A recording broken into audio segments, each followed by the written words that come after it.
Nós saudamos os ouvintes da difusora que estão sintonizados, acompanhando as palestras do senador, também os internautas conectados pela rede Amigo Espírita, nossa saudação. Uma noite muito especial, estamos recebendo novamente na nossa casa, na nossa cidade, região, o professor Moacir, da cidade de Porto Alegre, do Rio Grande do Sul. Então, o professor Moacir nos visitando é sempre ensinamentos que nos enriquecem. Nós agradecemos muito incluir Catanduva nessa jornada de eventos, que é uma jornada promovida pela USE Intermunicipal Catanduva. Então são inúmeros eventos que tiveram início, esses eventos na terça-feira em Urupês, ontem em São José do Rio Preto, agora Feriador, amanhã em Santa Adélia, sexta-feira. Inclusive os amigos de Santa Adélia estão aí presentes, filmando, com um canal no YouTube agora. A coisa está chique lá em Santa Adélia, a turma não é fraca não, parabéns. No sábado, uma extensa programação. Eu já fui quase crucificado, porque a programação envolveu 4 eventos, etc. Já me... professor, tudo bem? Nós vamos ter no sábado eventos, iniciando lá no Joana de Ângeles, um Conversando com o professor Moacir, que vamos estar falando sobre física quântica e espiritismo. Então é um convite à comunidade que gosta do assunto, do estudo, da ciência, espiritualidade, todos estão convidados, das 9h30 da manhã até as 11h15. Depois ele vem para o rádio, faz aqui nesse ambiente, pela difusora, o programa Momento Espírita, em que o Groja vai estar entrevistando o professor. Depois, na parte da tarde, 2h30, 14h30, no nosso lar, ele faz um seminário. E aí, à noite, ele faz uma palestra em Ribeirão. Essas atividades, com os detalhes, estão num cartaz que está fixado no mural. Nós agradecemos uma vez mais a presença do professor Moacir, conferencista internacional, autor de diversos livros e uma das maiores autoridades brasileiras em espiritualidade e ciência. Bacharel em Física, com 3 pós-graduações nessa área, bacharel em Direito, professor universitário e mestre em Linguística. Então, uma vez mais, nós agradecemos a presença dele. Eu vou pedir para o Thales vir aqui fazer a prece para nós. O Thales é o seguinte, professor. Quando ele escutou pela primeira vez esse trem de espiritismo, foi o senhor sendo entrevistado pelo Groja no Momento Espírita. E a partir daí ele se interessou pela doutrina, passou a estudar, está aí trabalhando conosco. Então o Thales vai fazer a prece para nós, tá bom? O senhor apronta onde o senhor anda por esse Brasil afora. Vamos orar.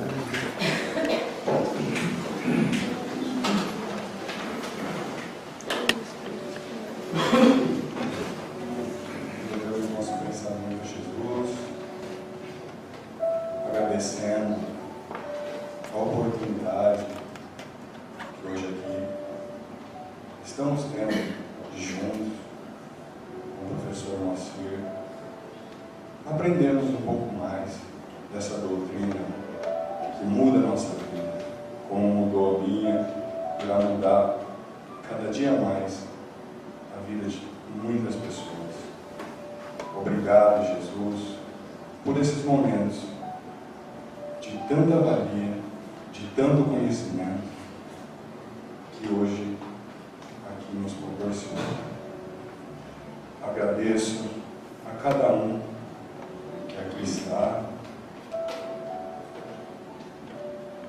e peço que os benfeitores estejam aqui conosco, agradecendo esse ambiente que foi nos preparado e que possamos, assim, absorver todo o conhecimento, todas as palavras que hoje sejam ditas e, assim, modificarmos o nosso íntimo e darmos início à nossa reforma íntima. Obrigado, Jesus. permaneça conosco hoje e sempre. Assim seja.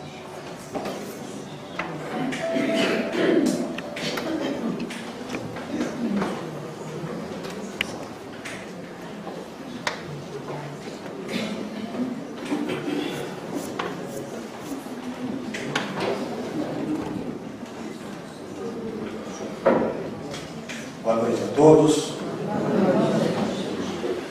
Nós queremos permanecer em sintonia com o bem, recebendo bons eflúvios de todo o universo. E não é um postulado da doutrina espírita apenas que nos diz o que segue. Greg Braden, chefe de computação aeroespacial na Phillips Petroleum, chegou à conclusão de que nós somos emissores e receptores. Sem dúvida, essa afirmação, essa informação já nos leva a pensar nos mecanismos de sintonia e da mediunidade.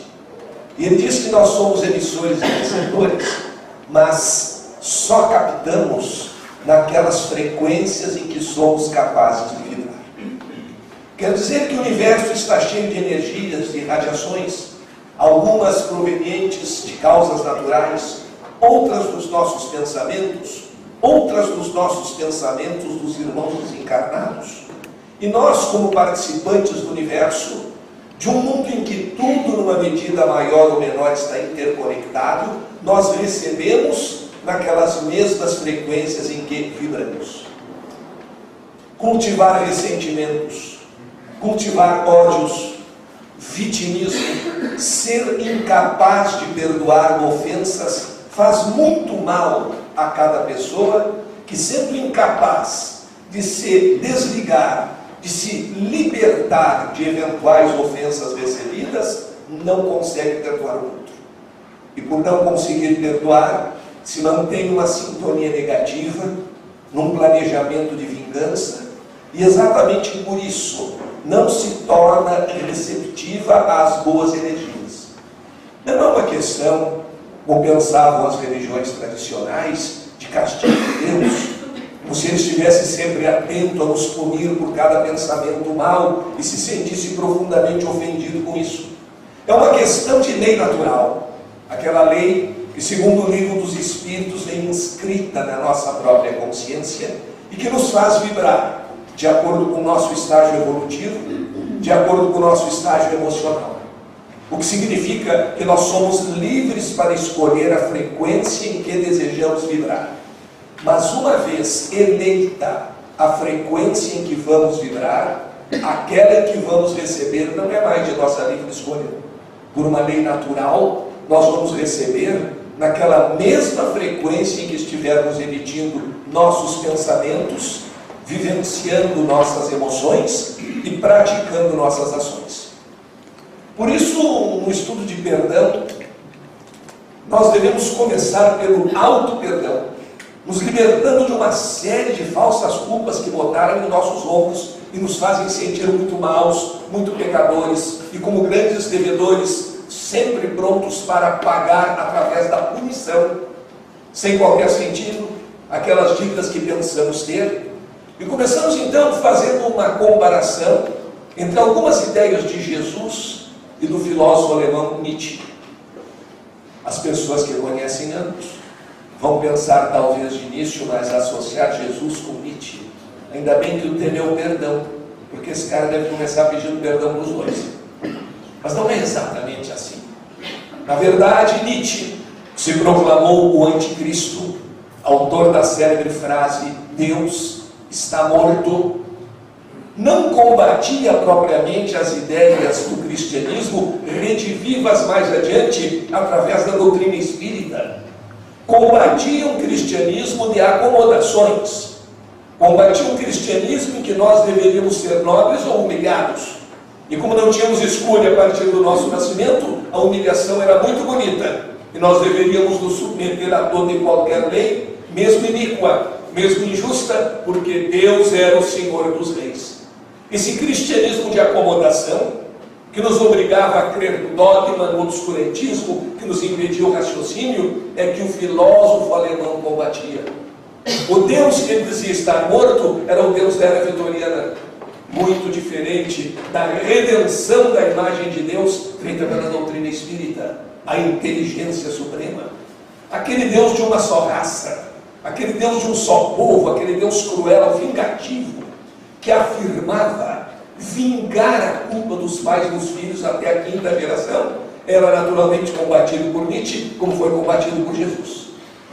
Mas nós encontramos entre esses dois pensadores um portador de uma mensagem de luz e outro desesperado, talvez por ver a deturpação dessa mesma mensagem de luz, e que nunca foi nihilista, nunca negou a possibilidade de valores do homem, embora fosse ateu, o que é completamente diferente. Nós encontramos um denominador comum: a insubmissão aos valores indevidos. Jesus, com toda a sua bondade, com todo o seu amor, não foi submisso, foi insubmisso, foi rebelde. Se coisas muito graves que contrariaram o status quo do Império Romano, e foi o Império Romano quem o condenou. Jesus, diante da imagem de César, na efígie do imperador numa moeda, quando lhe perguntaram se era justo pagar tributo a César, porque segundo a religião judaica, só a Deus se deveria pagar tributo, Jesus teve aquela resposta tão conhecida e tão pouco intimizada, entendida: a César o que é de César e a Deus o que é de Deus. Parece que ele simplesmente lavou as mãos em relação ao problema. Eu não vou me intrometer nisso, eu não vou me comprometer com isso. Mas estava muito longe da personalidade do Divino Mestre se excusar de dizer a verdade sempre que ela era solicitada. E essa frase provocou a grande irritação do Império Romano: a César o que é de César e a Deus o que é de Deus. É óbvio, por uma questão elementar de inferência linguística, que quando Jesus diz a César o que é de César e a Deus o que é de Deus, está implícito nessa frase que César não é Deus. E segundo o Império Romano, César era Deus e como tal deveria ser cultuado. Este foi, portanto, um ato de insubmissão contra o status quo, contra leis iníquas que eram estabelecidas e mantidas. E mais adiante, ainda Jesus diz: o escravo é igual ao Senhor, o que subverte toda a ordem jurídica do Império Romano, que jamais consideraria o cidadão romano, o pater familiae, detentor de todos os direitos possíveis, inclusive o poder de manos sobre a esposa e sobre todos os filhos, jamais poderia ser igualado ao escravo. E para Jesus, ambos eram iguais. Então existe aí um traço de insubmissão que nos faz entender a revolta de Nietzsche, anterior ao surgimento do espiritismo redivivo, da doutrina de Kardec, aquela doutrina que fazia do homem um pecador por excelência. Tudo é feio, tudo é proibido, o homem é um ser essencialmente mau, e por ser mau e por ser culpado, deve se submeter a todo e qualquer tipo de castigo que os eventuais procuradores de Deus lhe quisessem infligir. Era aquele Deus da vingança, era aquele Deus do medo que nós não cultuamos, enchendo o ser humano de pecados e transformando a mensagem cristã numa mensagem de submissão. Não faz nada, reza quietinho no teu canto, não te mete nenhum tipo de problema, deixa o mundo assim como está, porque tu tens que ser humilhado. Confundia-se humildade com humilhação, mas nós entendemos perfeitamente que a mensagem cristã não é um apelo à mediocridade. Procurai a verdade e ela vos libertará. Quem procura a verdade, quem pratica a caridade, não fica estagnado, não fica parado diante dos problemas, tenta dar-lhes uma solução adequada dentro das leis de amor do Evangelho, busca o seu conhecimento, busca o próprio progresso e não fica numa situação medíocre de nada fazer, achando-se muito pequeno. Essa é uma das armadilhas mais fatais da preguiça mental e ideológica. Eu sou muito pequenino para fazer alguma coisa pelo mundo, então não faço nada. Espero que o mundo faça alguma coisa por mim. A mensagem cristã não é isso. Essa ideia de que as pessoas deveriam se sentir humilhadas, se submeter sem questionar ao poder dos reis, ao poder do primeiro Estado da França de 89, que era constituído pelo clero, gerou, na maioria, um ressentimento. As pessoas se submetiam porque não tinham outro remédio. Não tendo coragem de lutar para serem fortes, porque até lutar para progredir era um pecado, passavam a invejar profundamente os detentores do poder. Invejavam aqueles que sabiam mais, ao invés de procurar aumentar seu saber. Invejavam o forte, ao invés de procurarem também se tornar fortes, porque todos nós somos a imagem e semelhança, em nossa essência espiritual, da inteligência suprema e daí nossa vocação para o progresso. E essas pessoas que invejavam e que não queriam mudar e que buscavam o nivelamento pelo mais baixo, terminavam criando o que se pode chamar a moral dos ressentidos, moral do magoado, moral do vitimista. Deus pode ser muito bom para os outros, mas para mim não é. Eu sou um sofredor. A humanidade não serve para nada. E exatamente essa moral dos ressentidos se opõe à busca das transformações que nós conseguiremos realizar quando nos dermos conta de nossa própria natureza superior. Então podemos fazer uma comparação no mundo das aves. Águias ou galinhas. Há aqueles que são geneticamente águias, mas mentalmente galinhas. É quando a mentalidade se sobrepõe à genética.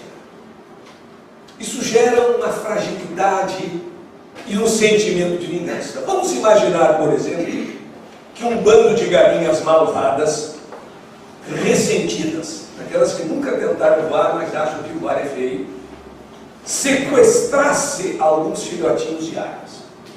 Como seriam esses filhotinhos de águias criados pelas galinhas malvadas? A galinha malvada é aquela sociedade que faz a diferença de raças, de classes. A galinha malvada é aquela religião que exige obediência ao dogma sem que se possa fazer qualquer tipo de questionamento. A galinha malvada é aquele estabelecimento de ideias que não permite o novo, que ao invés de informar, informa as pessoas, moldando-as a um padrão superado e impede o novo paradigma. E essas galinhas malvadas sequestram os filhotes de águias. O que dirão as galinhas malvadas aos filhotes de águias? É feio voar, é pecado procurar o próprio alimento, é culpa querer ser altaneiro. Não construas teu ninho à beira de abismos, porque quem não sabe voar não pode construir um ninho à beira de abismos. E vocês não sabem voar, vocês são galinhas. Aí nós temos a diferença, o desenvolvimento ou não da potencialidade, geneticamente águia, dotada pela natureza de condições a serem desenvolvidas para voar altaneira, para ser sobrancelha dos céus, para buscar o seu próprio alimento com o próprio esforço. Mentalmente, educacionalmente, galinha, achando que voar é feio, que não deve fazer esforço, que tem que se submeter a tudo aquilo e agradecer a bolsa milho velho que o fazendeiro oferece todo fim do dia e dormir sossegadinha no seu puleiro. Essas águias criadas como galinhas nos levam à parábola dos talentos. Aquelas pessoas que têm o talento, mas não o desenvolvem, escondem, porque se acham muito pequenas, porque se acham muito más, porque se acreditam essencialmente pecaminosas. E assim, com essa fragilidade, vão desenvolver um sentimento de vingança. Malditas as águias que buscam sua própria caça. Um dia nós as veremos queimar no fogo do inferno. Transferem a felicidade para uma outra vida. Não realizam a sua missão. E como bons ressentidos, ao invés de entenderem que receberam potencialidades que podem desenvolver, culpam pelo seu atraso, pela sua incapacidade de servir o próximo, de entender as leis divinas, de praticar a caridade, culpam Deus e culpam os outros. Os ressentidos sempre culpam os outros. Isso é histórico na humanidade, nas organizações sociais, na política, em pequenos clubes, até naqueles clubinhos de bairro, o que assume e põe a culpa de tudo que está errado no seu antecessor. Nunca antes da história desse clube houve algo tão brilhante como a minha gestão. Os outros não prestaram. Vivemos culpando os outros e quando não temos mais a quem culpar, culpamos também Deus. Deus privilegiou alguns e outros não. Porque como galinhas não estudamos. Não estudamos o mecanismo da reencarnação e só estudando o mecanismo da reencarnação nós entendemos a justiça divina. Sem isso, nós achamos que Deus privilegia alguns porque quer. Que Deus criou algumas elites a seu bel prazer, privilegiando alguns e não outros. E naturalmente, esses ressentidos que vivem culpando Deus e os outros, se um dia chegarem ao poder, nós teremos o desastre. O desastre das galinhas no poder. O desastre daquelas pessoas negativistas, que acham que tudo está mal, que tudo está errado, que temos que nivelar pelo mais baixo. O galináceo sociopolítico religioso não perdoa. Ele é recalcado demais para poder perdoar. E porque não perdoa, adoece.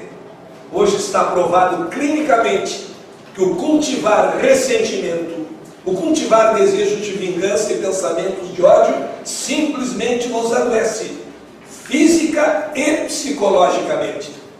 Inclusive, causando aquele tipo de pensamento que gera a produção de químicos no cérebro que prejudicam a subsistência, a alimentação adequada das nossas células.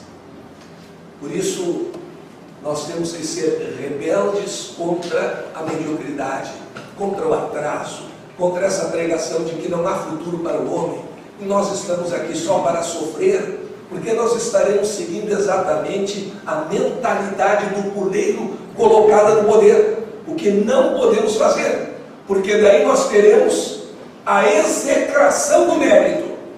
Será feio ser bem-sucedido, será feio ser feliz, será feio ser inteligente, e com isso, com essa execração do mérito, nós chegaremos a entender que é um verdadeiro pecado ser feliz. Ninguém deve ser feliz nesse mundo, ninguém deve estar contente, porque aqui é um vale de lágrimas, e nós estamos aqui somente para sofrer.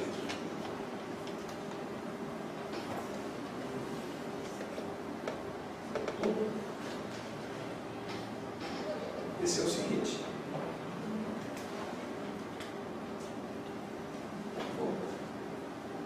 Isso está certo. Aí nos lembramos de uma passagem interessante. Um cidadão hipotético, chamado José, que de repente se surpreende, olhando um programa de televisão e sorrindo. Um programa de televisão razoável. É até possível que aconteça. E ele está ali sorrindo. E aí, como se tem essa ideia de que é pecado ser feliz, a infelicidade é que é a regra, até nós vemos isso nas pessoas. Hoje eu estou tão contente, tão feliz, quanto tempo será que isso vai durar? Quando estão infelizes, não se perguntam, estão num Prozac à vontade e acham que nunca vai passar. Por que eu acho que o mal não passa e o bem passa?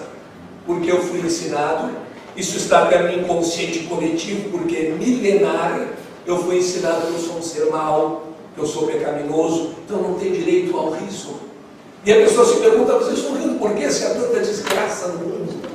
O fato de existir tanta desgraça no mundo deve me preocupar, no sentido de que, na medida das minhas forças, nem todos os níveis são possíveis para os elétrons no mesmo átomo. Nem todas as soluções são possíveis para as pessoas numa mesma existência, no mesmo nível de entendimento. Então, eu posso fazer alguma parte, eu posso fazer algo, mas eu não posso me desesperar, proibir o contentamento a mim e aquelas pessoas que de mim se acercam, simplesmente porque o mundo tem muitos problemas. Eu devo me melhorar a minha vizinhança e pouco a pouco estarei criando aquela atmosfera tão importante no plano das ideias, no plano das emoções, no plano das energias criadas pelo pensamento, capazes de atrair e colapsar, ou seja, materializar o planejamento da espiritualidade superior. E é interessante que se veja que houve uma vontade muito grande de nos encher de pecados. Tudo passou a ser pecado num certo estágio da vida para o ser humano, a ponto de Santo Agostinho ter dito em uma ocasião que nós já nascemos com 2 pecados. O pecado original, de Adão e Eva, a quem nunca fomos apresentados, nem poderíamos ser por uma questão de época e lenda, porque é apenas uma lenda. E outro, segundo grande pecado dos nossos pais. Há até orações que dizem: fomos concebidos no pecado. Isso vem daquela ideia de achar que tudo no homem é feio, tudo é mal, tudo é pecado. Todas as nossas emoções seriam pecaminosas. E qual o interesse nisso? O interesse é muito simples. Quanto mais culpas nós carregarmos, mais devedores nós nos sentiremos. Quem deve muito não tem muito poder de negociação. Tem que se submeter às exigências do credor. Então inventaram que nós devíamos muito a Deus. Imagina a inteligência suprema ter planejado, porque o nosso mundo sem dúvida é planejado, é um mundo inteligente, ter planejado para a reprodução da espécie, para a continuidade da vida em múltiplos reinos animais, algo que fosse feio, que fosse pecaminoso. No ser humano, que conhece os princípios da ética, tudo pode ser positivo ou não, dependendo do uso e da intenção. Nós precisamos nos alimentar para sobreviver, mas podemos cair na gula, nos alimentarmos de modo desregrado, com alimentação inadequada e assim prejudicarmos o nosso organismo. É o preço de conhecermos a diferença entre o verdadeiro e o falso. Então o que ocorria era exatamente isso. Nós estávamos cheios de pecados, tudo era pecado. Interessante que Santo Agostinho, que via naquela época, e que depois foi um grande filósofo, via o pecado em tudo, não via com tanta intensidade para si mesmo. Ele, aos 39 anos, quando foi nomeado bispo de Hipona, era muito chegado à vida noturna. Hoje ele seria considerado um baladeiro. E já tinha uma filha com 39 anos de idade. E, segundo consta, não fora a concepção do Espírito Santo, era obra do próprio Agostinho, pelo método tradicional. E quando com 39 anos foi nomeado bispo, ele fez um estranho pedido a Deus. Pediu a Deus que afastasse dele a tentação e os prazeres da carne. Mas não tão cedo, porque ainda gostava muito daqueles prazeres. Então, quem sabe, por volta dos 90 anos, 90 anos, dá uma diminuidinha na libido, mas até lá deixa assim, que está muito bom, que vai indo tudo muito bem. Esse interesse em nos encher de pecados era muito simples. Quando nós nos sentíamos muito culpados, muito pecadores, extremamente carregados de mal, aparecia o nosso Salvador. O Salvador se dizia procurador de Deus, que andava muito ofendido conosco, e nos cobrava o preço da cura, da libertação dos pecados. Vai te libertar dos pecados, fornecendo tu Adão. São pastores de um rebanho a quem eles não permitem o exercício do perdão. Então nos enchiam de culpas, nós não tínhamos grande poder de negociação e deveríamos nós submeter ao dogma. Faça o que nós te dizemos fazer. Não questiona, não teima, porque tens muito pecado para querer impor a tua vontade. És extremamente ruim, és um ser nocivo, és culpado e, consequentemente, tens que te submeter a todas as regras que nós, a sociedade dominante, a igreja dominante, te impusermos para poderes te recuperar dessas culpas. Logo, houve um interesse muito grande em dizer que no homem tudo é feio, e no homem tudo é pecado. Infelizmente, muitas pessoas até inconscientemente já embarcaram nisso. Tem até aqueles que dizem que as coisas boas só aconteciam antigamente. Antigamente é que era bom. Glorioso. Pisava no prego enferrujado e morria de tétano porque não havia vacina antitetânica. Glorioso. Não havia antibiótico. Maravilhoso. Temos que entender que pela própria lei da evolução, nós vamos nos adaptando e os nossos corpos vão também se aperfeiçoando na medida em que nossos espíritos, nossa essência, vão atingindo um grau maior de luz, de entendimento e desenvolvendo maiores sensibilidades. Por isso nós estamos realizando a lei da evolução. Já nos diz o livro dos Espíritos, é possível até, numa situação extrema, parar, mas retroceder não. Logo, a humanidade está avançando e avançará cada vez mais na medida em que conseguir se livrar dessas falsas culpas. Isso nos pesa. E é por isso que, quando se fala em perdão, nós precisamos começar pelo auto-perdão. Nos perdoarmos, principalmente das culpas inexistentes. Aquele tipo de culpa onipotente que nós não identificamos bem. Convidamos uma pessoa para a nossa festa de aniversário, a pessoa sofre um acidente e morre no caminho, e nós nos culpamos o resto da vida por isso. Ah, se eu não tivesse convidado, nós não tínhamos essa intenção. E aí vem o aspecto onipotente. Eu não tenho toda essa força para ter inconscientemente convidado meu amigo para depois provocar a sua morte no caminho. Isso não existe. Além das culpas onipotentes, aquelas culpas das religiões tradicionais, nos livramos deste peso e ficamos mais leves. Porque se nós estivermos doentes e acreditarmos que não merecemos ser curados, nós não vamos ser curados. Nós temos que acreditar que também existe em nós mérito, que temos defeitos, por óbvio, mas reconhecendo-os e procurando recuperá-los, nós marchamos para o progresso. Fomos construídos para aprendermos a amar e para sermos felizes. Por isso tudo começa em matéria de perdão pelo auto-perdão. Como tudo começa em matéria de amor, por amar a si mesmo. Jesus conhecia profundamente o psiquismo humano e também já sabia a respeito da teoria da relatividade. Por isso sempre nos deu parâmetros. A teoria da relatividade nos diz que eu não posso estabelecer uma medida sem ter um padrão, sem ter um sistema de referências. Senão as minhas afirmações ficam sem sentido. Por exemplo, 1 minuto de vida é muito tempo ou pouco tempo? Se nós estabelecermos como padrão as bactérias, nós diremos que 1 minuto de vida é muito tempo. Uma bactéria que dura 1 minuto é longeva. Ela se reproduz rapidamente e vive pouco tempo para a nossa escala. 1 minuto de vida para o ser humano é quase nada. 1 minuto de vida para uma estrela como o nosso Sol é um tempo que nem merece ser contado. Porque ao contar o tempo de vida de um astro, o erro de 1 minuto será fatalmente presente. Acontecerá necessariamente.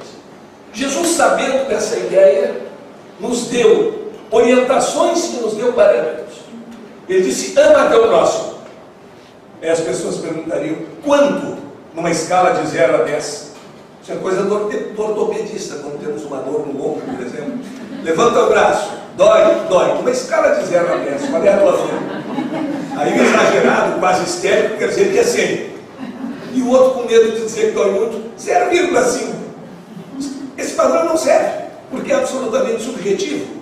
Jesus nos deu o padrão. Ama teu próximo como a ti mesmo.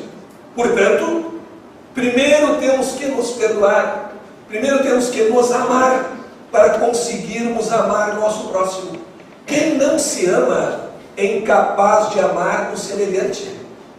E, por outro lado, aquelas pessoas que agem mal com o próximo, que desrespeitam o seu irmão, que agem de modo antiético com os outros, têm uma péssima autoimagem. Elas acham que elas mesmas não merecem respeito e por isso desrespeitam os outros. O padrão de Jesus é perfeito. Mas poderia haver dúvida, é só essa comparação, não haveria outra? E ele deu uma segunda. Para espancar qualquer tipo de dúvida. Amai-vos uns aos outros como eu vos amei. Pronto. Agora pode escolher, está bem definido, não tem por que ficar indeciso. Com que intensidade eu devo amar o meu próximo? Com a mesma que eu me amo ou com a mesma que Jesus me amou? Escolher. E pratique. Ele nos deu, portanto, esse padrão. E o mesmo vale para o perdão. Se eu não me perdoar, por que irei perdoar os outros? Se nem a mim mesmo eu sou capaz de perdoar. E o primeiro caminho para esse auto-perdão é exatamente nos libertarmos das falsas culpas e procurarmos resgatar as culpas verdadeiras. O direito nos ensina que nós só temos culpa quando causamos prejuízo a alguém, intencionalmente, isso é pior do que culpa, isso se chama dolo, o dano causado consciente e voluntariamente a alguém. E também temos culpa por 3 fatores. Quando causamos prejuízo a alguém, por uma ação de imprudência, imperícia ou negligência. Fora isso, não temos culpa de mais nada. E não temos que viver a nos culpar por pecados que, lamentavelmente, nós entendemos, mas não existem. Inventaram até ofensas a Deus. Isso com linguagem muito bem, mas como realidade. Imagina, um de nós, uma partículazinha de carbono escondida lá no fundo da Via Láctea, ofendendo a inteligência suprema, ofendendo Deus Todo-Poderoso. Ou Deus ficou muito melindrado, assim como certas senhoras, quando não sai na primeira página do jornal, querem matar um cronista social. Ou nós estamos muito grandes e não nos demos conta, porque para ofender o Criador do Universo é difícil. Nós ofendemos a nós mesmos, a nossa própria moral, a nossa própria consciência. E Jesus, sabendo disso, muitas vezes ao curar dizia: teus pecados te são perdoados. Por que será que Jesus dizia isso? Teus pecados te são perdoados. Estaria passando a borracha na lei? Estaria esquecendo as responsabilidades individuais de cada um? Estaria dando uma anistia sem merecimento? Não. Estava exatamente libertando a pessoa das suas falsas culpas. Eu sou pecador porque eu gosto de me divertir com os amigos. Eu sou pecador porque eu gosto de ser feliz na vida. Eu sou pecador porque eu gosto de estudar. Tudo isso se meter na cabeça. Porque eu questiono, porque eu não obedeço cegamente. Eu sou pecador. Jesus dizia: teus pecados são perdoados. Naquele momento a pessoa se sentia sem culpa. Se sentindo sem culpa, ela se tornava receptiva à cura, receptiva aos bons fluidos. E para lembrar a pessoa de que também existem culpas verdadeiras, Jesus dizia: vai e não peques mais, mas teus pecados te são perdoados. Isto significa uma analogia, uma busca, um apelo ao auto-perdão. Não precisamos que alguém chegue e nos diga que teus pecados estão perdoados. Nós devemos saber quais são as culpas verdadeiras e tentar recuperá-las e nos livrarmos completamente dessas falsas culpas que nos proíbem até de sermos felizes. Então nós temos, através do auto-perdão, a cura da alma. Nossa essência espiritual se sente mais leve, se sente melhor, se sente ligada à espiritualidade superior. E aí nós temos condições de progredir, de aprender e parar com essa ideia de que nós ofendemos a Deus, que Deus está muito bravo conosco, etc., porque não leva a absolutamente nada. Nesse sentido, devemos entender que Deus não é um credor cruel.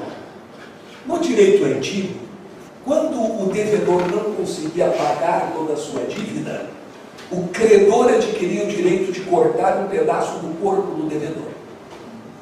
Com isso, se sentia sadicamente realizado. Se sentia feliz e não cobrava mais nada. Vamos examinar.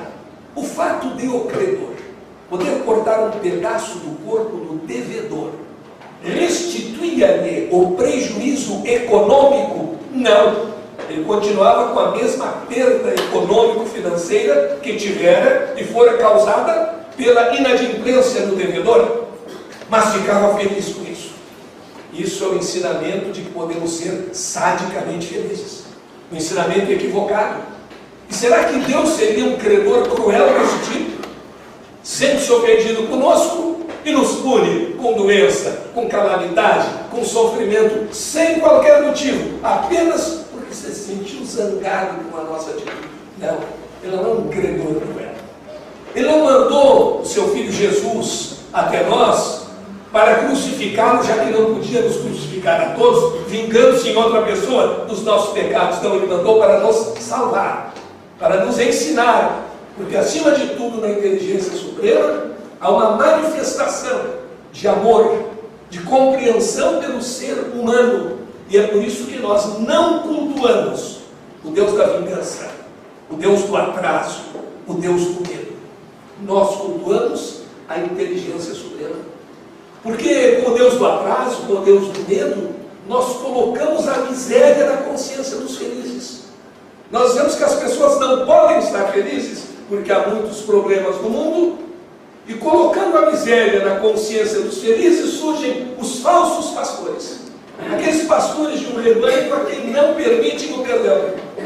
Aqueles pastores que não estão interessados no bem-estar do rebanho, mas estão interessadíssimos na lã do rebanho. A ovelhinha deve ser tosqueada todo ano. A lã fica para o pastor, porque a ovelhinha tem muitas culpas, tem muitos pecados. A ovelhinha foi concebida no pecado. A ovelhinha baniu em momentos indevidos e acordou alguém. A ovelhinha está cheia de culpas porque arrancou muito a grana e arrancou a raiz junto. E porque a ovelhinha tem todas essas culpas, ela deve dar toda a sua lã para o pastor. E não pensar em guardar um pouquinho de lã para se abrigar no frio, nem nada disso. Nós somos tratados assim. Entregamos nossos talentos, nossa vontade de progredir, nosso desejo de vencer, nossa habilidade de questionar, a um sistema religioso antiquado, próprio do homem na época do castigo, corrigido por Allan Kardec, o único pensador de uma doutrina espiritual que nos permite questionar, que nos permite duvidar, que nos permite pedir provas e, ser preferível, rejeitar verdades a aceitar mentiras. Uma doutrina de liberdade que respeita o ser humano, que trata-o como imagem e semelhança do Criador, e não como um pecador desgraçado e desesperado, que sempre tem culpas a pagar e deve penar a sua existência inteira. O contraponto a essa infelicidade está exatamente na nossa vocação de vencer. Senão, nós vamos chegar a ter pena e nojo do homem. Essas pessoas que dizem a humanidade está perdida, o homem não presta, o homem é muito mau, o homem é o maior predador de todos os tempos, o homem é o destruidor do planeta. E aí se pergunta a quem faz toda essa catiminária contra a espécie humana.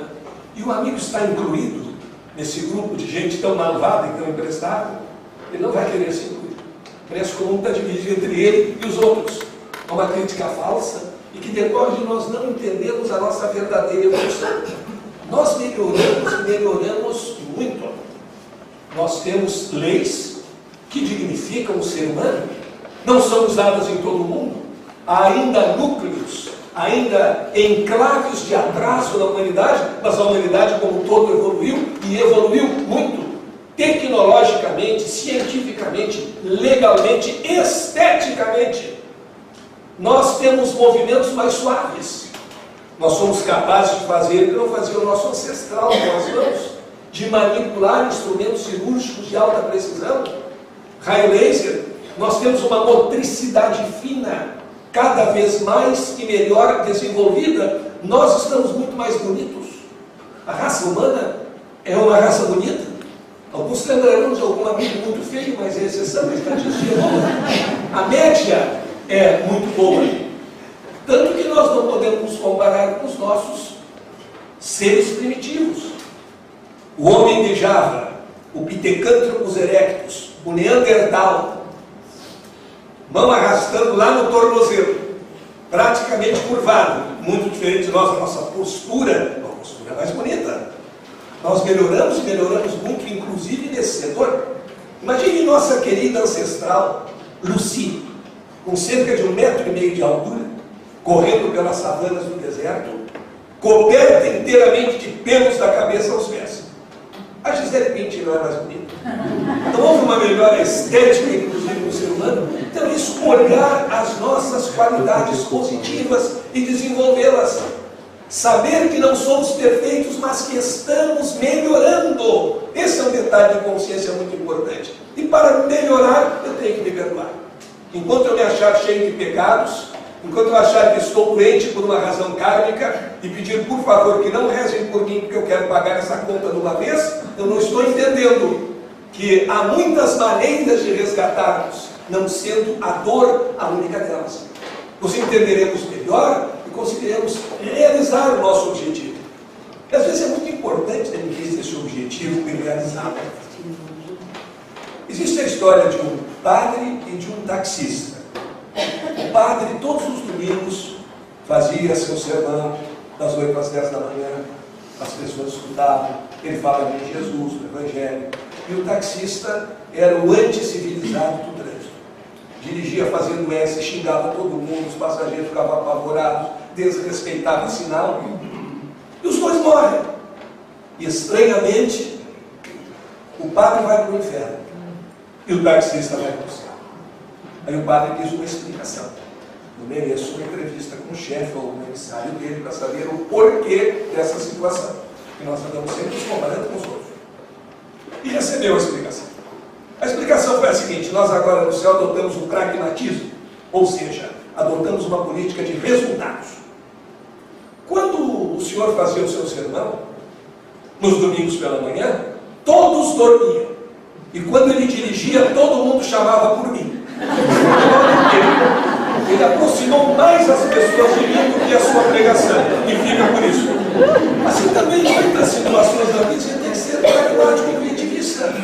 O que me interessa saber que males eu fiz ou deixei de fazer noutra encarnação, se eu não posso mexer nisso. Se eu não posso modificar nada do que eu fiz ontem. É o aqui e agora. É tomar decisões que possam ser úteis para o nosso próprio futuro. E aqui é uma comparação que é muito interessante, feita por Nietzsche em Assim Falou Zaratustra, em que o seu filósofo, o seu guru, Zaratustra, uma criação dele, dirige-se aos seus seguidores e, estranhamente, no final, até sem que se desse conta, concorda com Jesus. Ele diz que o espírito humano deve passar por 3 transformações. Primeiro, o espírito humano há que se transformar em camelo.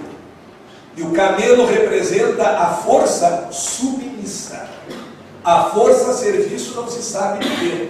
Ou seja, aquela nossa fase de não nos perdoarmos, porque estamos cheios de pecados. Então, quanto mais penalidades, melhor.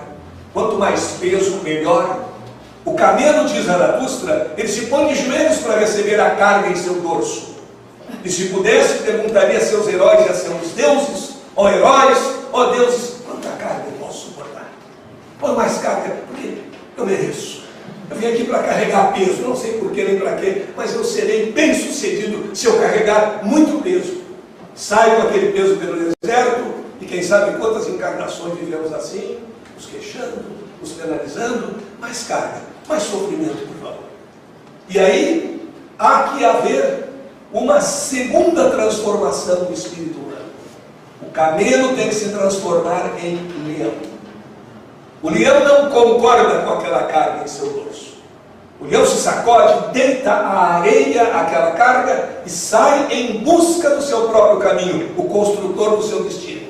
Aquele que é capaz de usar o livre-arbítrio, que sabe usar sua força para seu próprio progresso e adquire a liberdade de lutar pelo seu amor.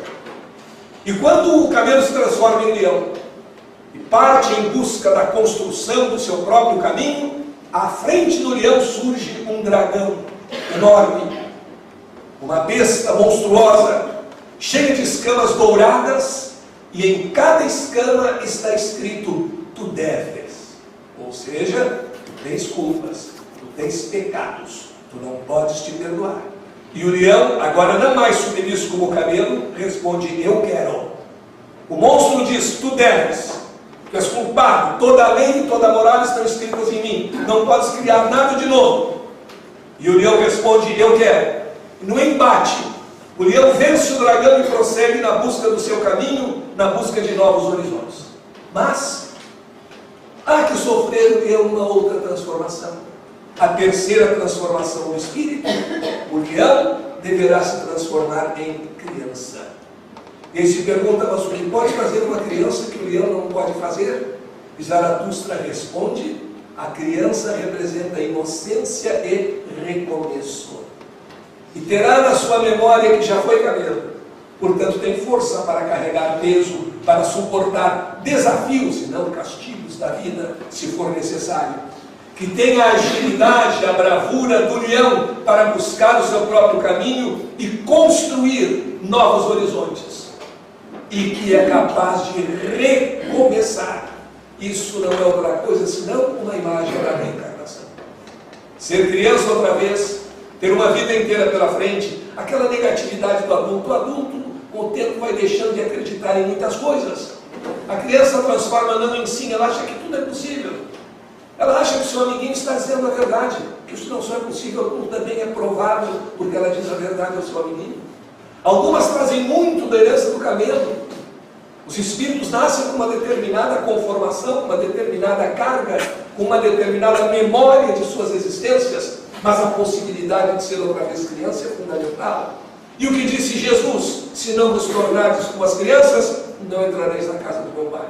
Não conseguireis a vossa própria realização. E é por isso que a criança também busca o desafio, como o comer do fruto da árvore proibida.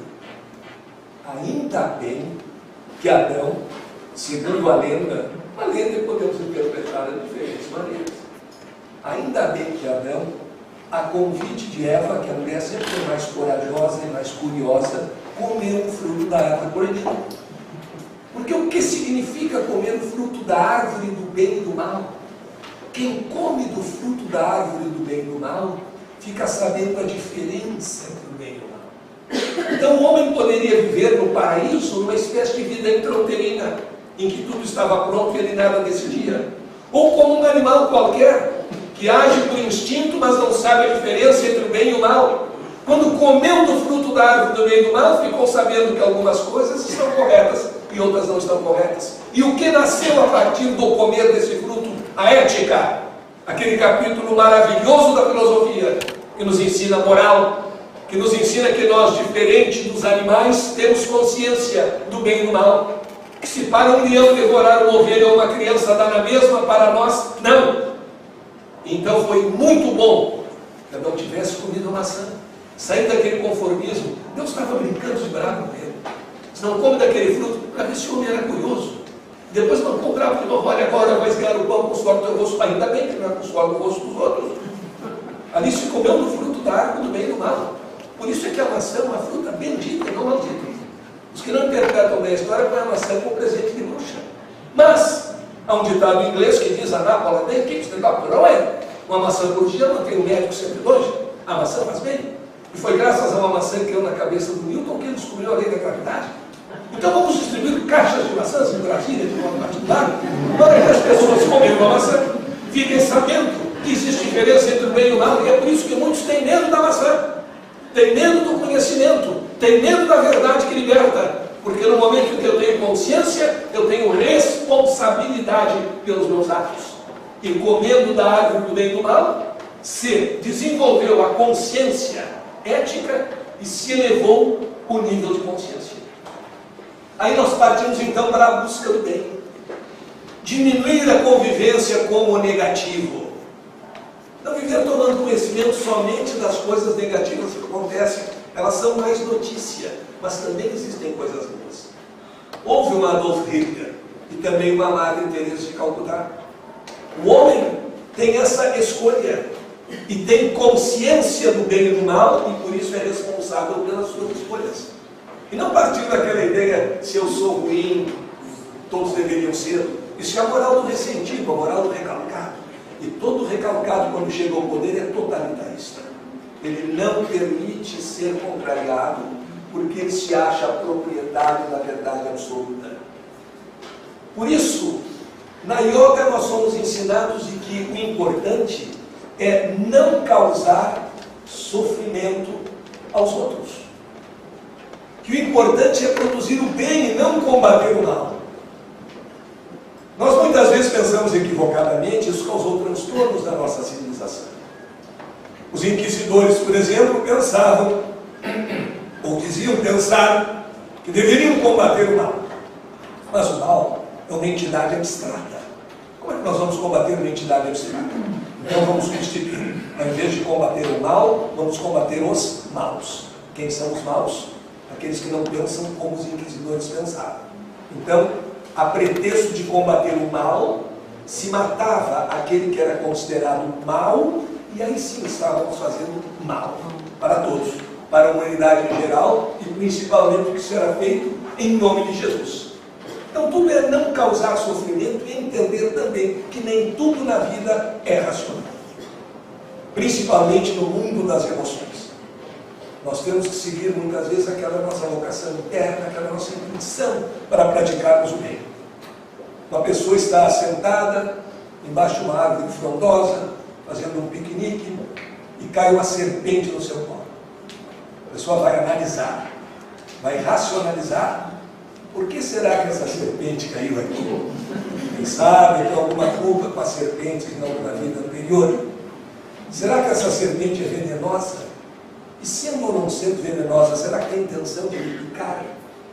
Será que se eu fizer um carinho, ela vai me agradecer e voltar para o seu lugar de árvore? Por que será que ela caiu aqui? Porque até a serpente se distrai, se equilibrou bem no lugar de cair, ponto final. O que a gente faz no momento desse? A gente tira logo a serpente dali. Vê um mosquitinho posado no braço e não vê. Será que é da dengue ou não é? Será que é macho ou fêmea? Porque se for macho não há problema, não vai nos picar. Se for fêmea é muito perigoso. Até pensar tudo isso, ela já bebeu meio litro de sangue. Já nos contaminou. Também tudo na vida é racional. Aquelas coisas que entendemos que não são boas, nós não devemos prestigiar nem conviver com elas. Eu não devo ver programas de péssima qualidade na televisão para poder falar mal deles no dia seguinte. Isso só me contamina, não me faz bem algum. Então é procurar conviver com o bem e seguir aquela lição de Buda. Para perdoarmos os outros, nós não podemos valorizar demais as suas ofensas. Uma ocasião, o Buda estava pregando e um cidadão descontrolado dirigiu ao Buda uma série de impropérios, uma longa sequência de desaforos de ofensas. Retirou-se em seguida, porque não estava sendo bem recebido, e alguns dias depois voltou a procurar o Buda. E diante do Buda pediu perdão por aquilo que havia feito, e para mostrar o seu arrependimento, ele disse: pode me devolver todas as ofensas que eu me fiz. E Buda respondeu: perdoar eu já te perdoei. Devolver as ofensas eu não posso, porque não as guardei. O importante é isso, não guardar aquelas coisas negativas. Não ficar ressentido com os outros, planejando algum tipo de vingança. Esquece. Não dá o valor devido. Apaga, nem apaga, deleta, que é um verbo mais moderno. Apagar sempre deixa marca. Deletar não. Então aquela ofensa que me fizeram, às vezes até por algum tipo de prurido meu, às vezes a pessoa nem teve a intenção, mas eu me acho muito ofendido, eu deleto. Não vou mentir, eu desejo o bem daquela pessoa que tanto me prejudicou. Eu amo o sócio que deu um desfalque na empresa tanto quanto fosse meu filho. Meu filho não merece isso. Nós não estamos nesse estágio. Então não se vincula. Por isso que perdoar é um ato de libertação. E perdoar faz bem a quem perdoa. Nós olvidamos aquelas ofensas. E no momento em que fazemos isso, não tornamos as redes neurais negativas redes neurais de longo prazo. Não vivemos recordando aquele acontecimento e produzindo as emoções negativas. Nós podemos dizer que não desejamos nem mal nem bem para aquela pessoa. Ela simplesmente desapareceu no contexto. Por isso o verbo deletar. O que um computador faz? De vez em quando ele nos pergunta: deseja esvaziar a lixeira? Sim, imediatamente. Não posso transformar o meu inconsciente num depósito de raiva, de ressentimento, de coisas negativas, que um dia elas afloram. Então, esvazia a lixeira. E esse é o sentido do perdão. O perdão é uma libertação daquele que perdoa. Perdoar é direito de quem perdoa e não de quem é perdoado. Porque o maior benefício do perdoar é para aquela pessoa que perdoou, que deixou de viver uma mágoa e assim consegue crescer, programar o bem e se manter em estado de amor e de felicidade. O perdão aos outros, então, é uma libertação nossa. Ao Estado não compete perdoar. Ao Estado compete fazer cumprir a lei. Em todas as religiões nós encontramos um conceito do perdão, embora nem todos os religiosos saibam perdoar. O perdão aos outros é esse verdadeiro ato de libertação, que nos faz bem fisicamente. Sentimentos de ressentimento e de ódio fazem mal, principalmente no nosso sistema cardiovascular. O perdão tem aspectos filosóficos e também aspectos religiosos ou espirituais, porque perdoando, passamos a vibrar com o bem, e como somos emissores e receptores, passamos a sintonizar com o bem. Por isso nós dissemos, perdoar é direito de quem perdoa. Perdoar é libertar-se. E perdoar é essencial para o nosso progresso, quando compreendemos a doutrina dos Espíritos. O ficar ressentido, desejando mal ao outro, pode tanto prejudicar ao outro quanto a nós, mas a maior certeza é que nós somos os maiores prejudicados. Porque toda energia negativa que jogamos em alguém, antes de chegar na pessoa, se chegar e ser encontrada ressentiva, passou por nós e nos prejudicou. Por isso o perdão é a argamassa com a qual nós consertamos as trancas do amor quando elas acontecem. E com amor e perdão em nossos corações, realizamos a nossa tarefa de evolução. Compreendemos bem melhor a mensagem de Jesus. A mensagem do Espiritismo, que é uma mensagem de libertação, de grandiosidade e não de apequenamento do ser humano, que nos mostra a possibilidade de progredirmos, que nos diz que temos livre-arbítrio, que podemos escolher e que é preferível rejeitar verdades a aceitar mentiras. Essa mentalidade de amor, de perdão, nos faz prosseguir em essência, nos faz prosseguir em nossa essência espiritual e nos leva à grande lei do amor, e aprendendo que amar o próximo como nos amamos, ou como Jesus nos amou, é o caminho e a construção da felicidade humana, que não devemos postergar, deixar só para o céu, para o plano astral, para outra vida, mas que temos o direito de viver agora, porque é para o amor e é para a felicidade que nós fomos criados. Nossa genética espiritual é voltada para o bem, e nós não podemos ter genética de águia e mentalidade de galinha. Nós somos geneticamente seres de luz, temos direito à felicidade e ao esclarecimento, e desse direito nós não devemos abrir mão. Assim nós estaremos procurando a verdade que liberta, procurando o reino de Deus e sua justiça, e tudo mais nos será dado em acréscimo. Essa é a nossa busca, pelo amor, pelo perdão e pelo aperfeiçoamento. E assim estaremos sendo cada vez mais dignos da mensagem que Jesus nos trouxe para nos elevar e para nos ensinar a suprema lei do amor.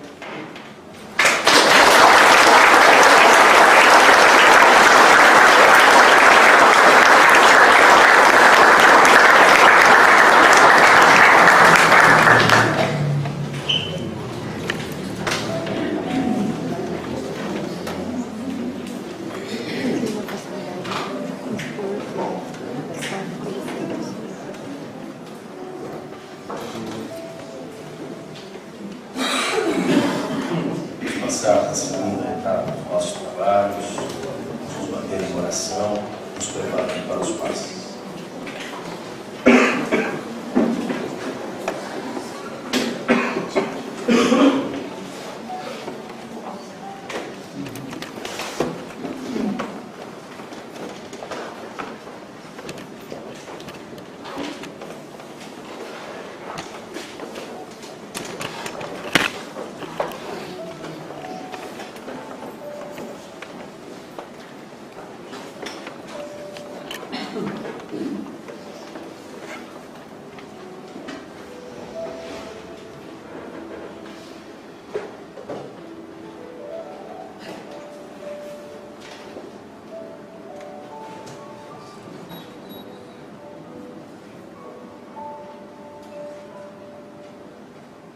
Adorável amigo Jesus,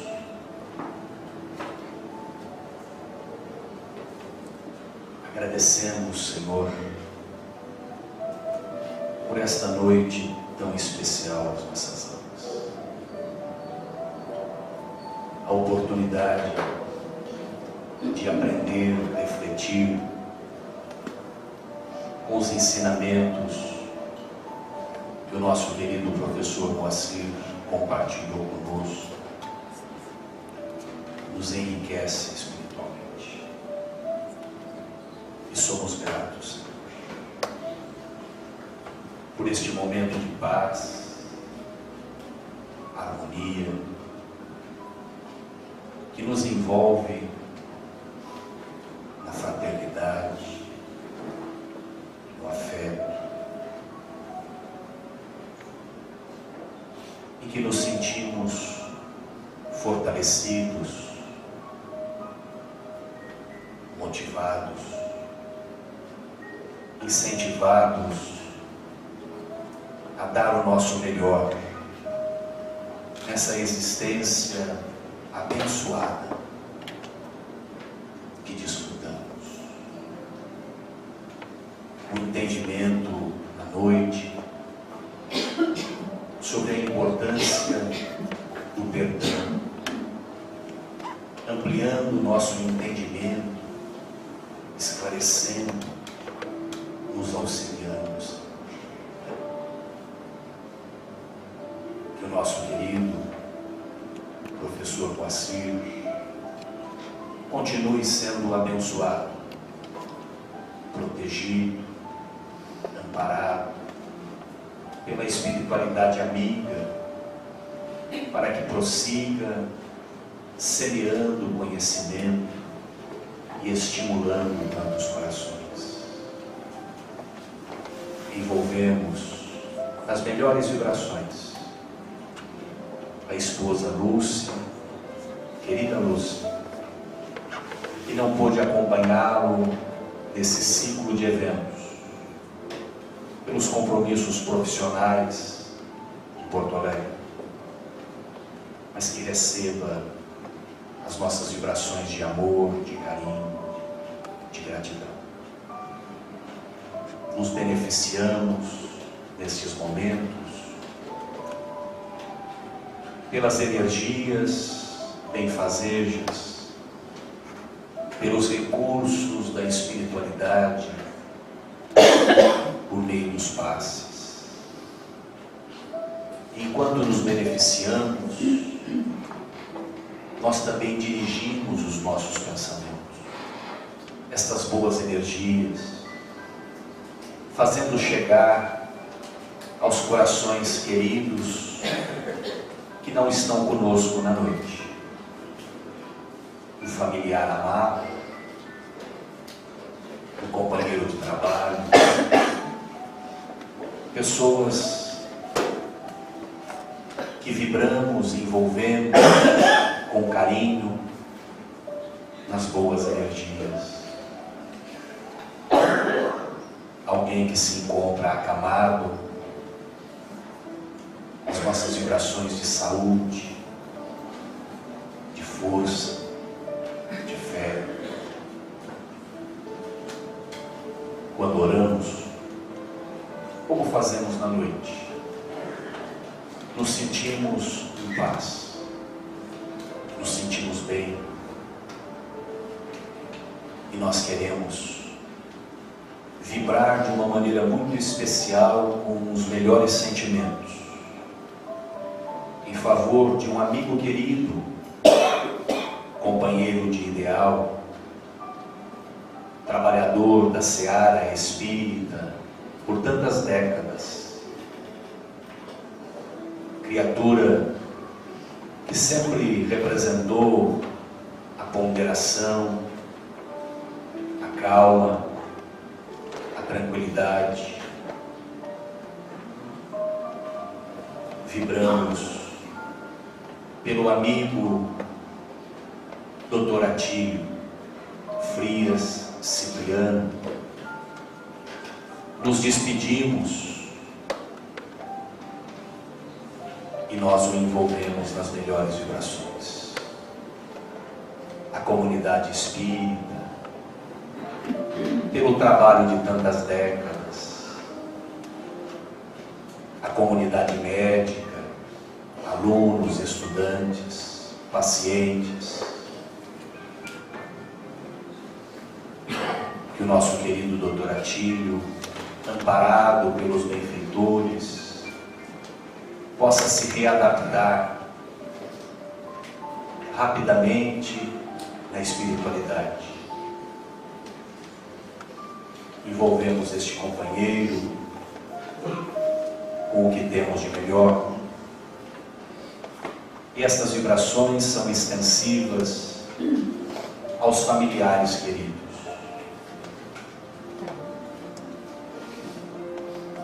Amigo Jesus,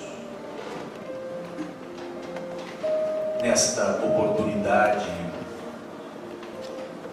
em que oramos nós também queremos pedir pelos companheiros que passam por momentos mais delicados, que representam provas, testemunhos, muitas vezes a dor, a doença, outras vezes o testemunho de lidar com uma situação de perda, que estas criaturas, companheiros de caminhada, muitas vezes nos incluindo, possamos ser beneficiados, Senhor,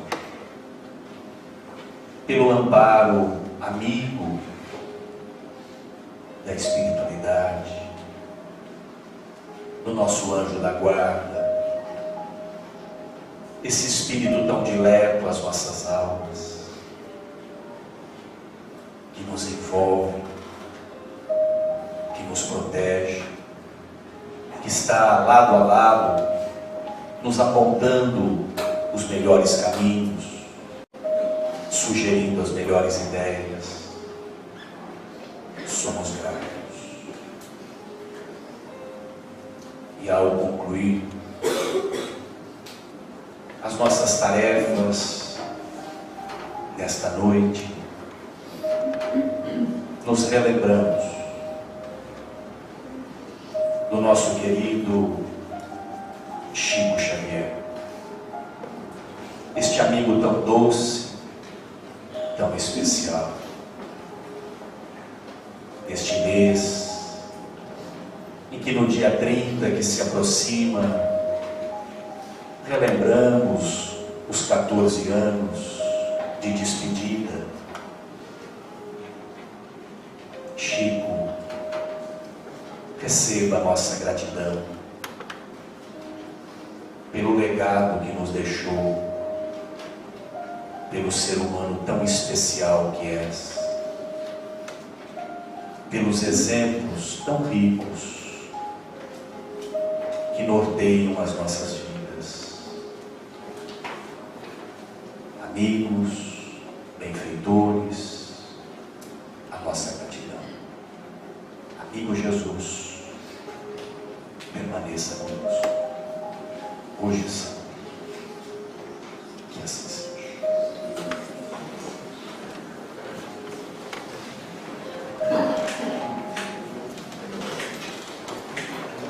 Agradecemos uma vez mais ao professor Macir. Obrigado de coração, viu, professor?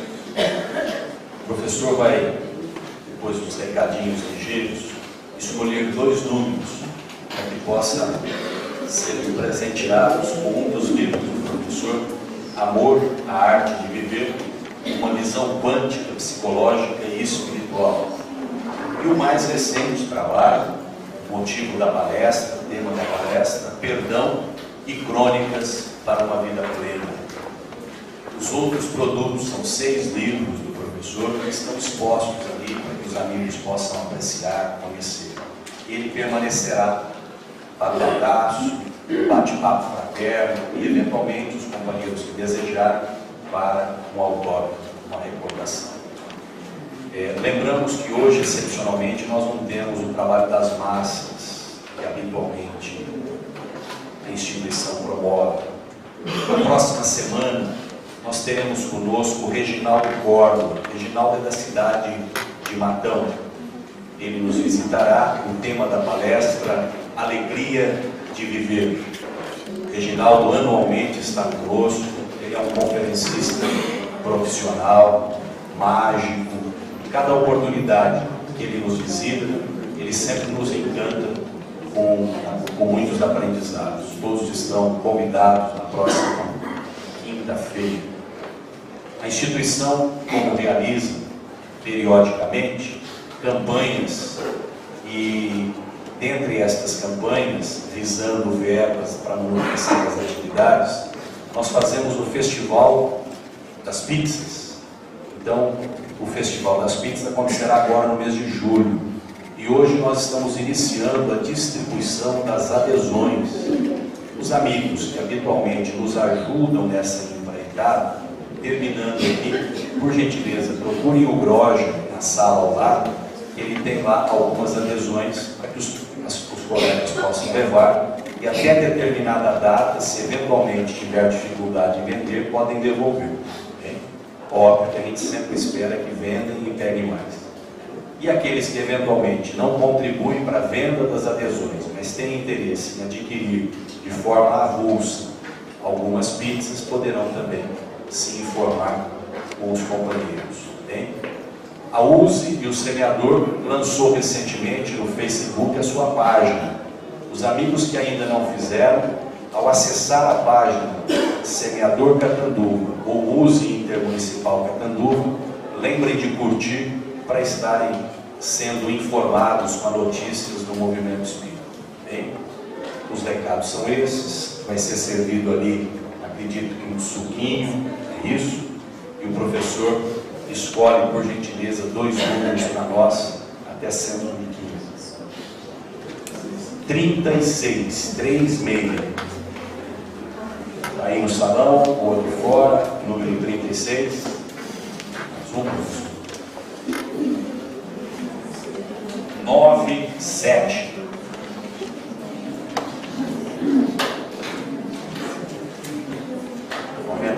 Está aí? Número 97. Não? Tem?